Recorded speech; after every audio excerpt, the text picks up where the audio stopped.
70% of Indian population is not meeting fibre intake. Indian population 1.4 billion అనుకుంటే దాంట్లో 70% సుమారుగా ఒక 1 బిలియన్ జనాలు ఫుడ్ లేక చచ్చిపోతున్నారు. వాళ్ళకి సరైన కార్బ్స్ కూడా లేవు, అంటే సరైన ఫుడ్ లేదు, సరైన ప్రోటీన్ ఇంటేక్ కూడా మీట్ అవ్వట్లేదు. నువ్వేంటి ఫైబర్ మీద పడ్డా మీకు డౌట్ రావచ్చు. సరే, ఒక 30% ఆఫ్ పాపులేషన్ మనం పక్కన పెట్టేద్దాం.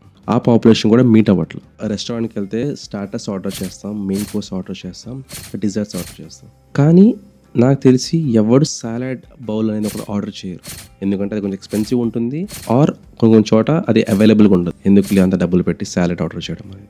నేను ఒక రెస్టారెంట్కి వెళ్ళి నాకు సాలడ్ కావాలి అంటే ఆనియన్స్ కట్ చేసి దాని మీద మంచిగా చాట్ మసాలా వేసేసి టమాటా 2 కట్ చేసి తెచ్చి నా ముందు పెట్టి 100 రూపీస్ బ్రో అన్నాడు. ఇది వాడు 100 రూపీస్ చెప్పిన బాధేలా వాడు ఆనియన్స్ అని తెచ్చి దాన్ని వాడు సాలడ్ అన్నాడు చూడండి. అది బికాస్ చాలామందికి సాలడ్ అంటే అది ఒక వేస్ట్ ప్రోడక్ట్.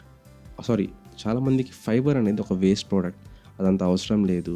ఎంతకాడికి మనకి ప్రోటీన్ కావాలి, మనకి కార్బ్స్ కావాలి, ఇంత పెద్ద కంటలు కనపడాలి, చూడడానికి బాగుండాలి. మీరు తినే ఫుడ్ మీ బాడీకి అబ్సార్బ్ చేసేది ఆ ఫైబరే.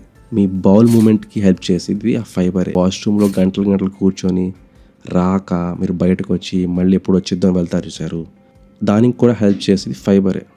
ఫైబర్ అనేది చాలా ఇంపార్టెంట్. అది మన న్యూట్రియంట్ అబ్జార్ప్షన్కి కూడా హెల్ప్ చేస్తుంది. మీరు మంచి ఆకలి మీద ఇంటికి వచ్చినప్పుడు రైసో చపాతీయో తీసుకొని ఒక కూర వేసుకొని ఫుల్ తినేస్తారు. తినేసి అమ్మాయి నిద్రపోతారు. ఆ టైంలో మీ ఇన్సులిన్ స్పైక్ అనేది మామూలుగా ఉండదు. ఎందుకంటే కార్బ్స్ అనేది బ్రేక్ డౌన్ అయ్యి గ్లూకోజ్గా కన్వర్ట్ అవుతుంది. అదే మీరు ఇంటికి వచ్చి ఫైబర్తో స్టార్ట్ చేసి meal, then if you go for carbs and protein and fats, మీ ఇన్సులిన్ స్పైక్ అవ్వదు. ఎందుకు అవ్వదు తెలుసా? ఫైబర్ అనేది మన బాడీలో బ్రేక్ డౌన్ అవ్వదు గ్లూకోజ్ లాగా. అది మన బాడీలో అన్డైజెస్టెడ్గా వెళ్తుంది. కాబట్టి మన ఇన్సులిన్ స్పైక్ అనేది అవ్వదు. సో ఫైబర్ అనేది అంత ఇంపార్టెంటే. అంటే ఉత్తిగా ఫైబర్ తినడం అని కాదు, ఒక బ్యాలెన్స్ మీల్ని మెయింటైన్ చేయండి.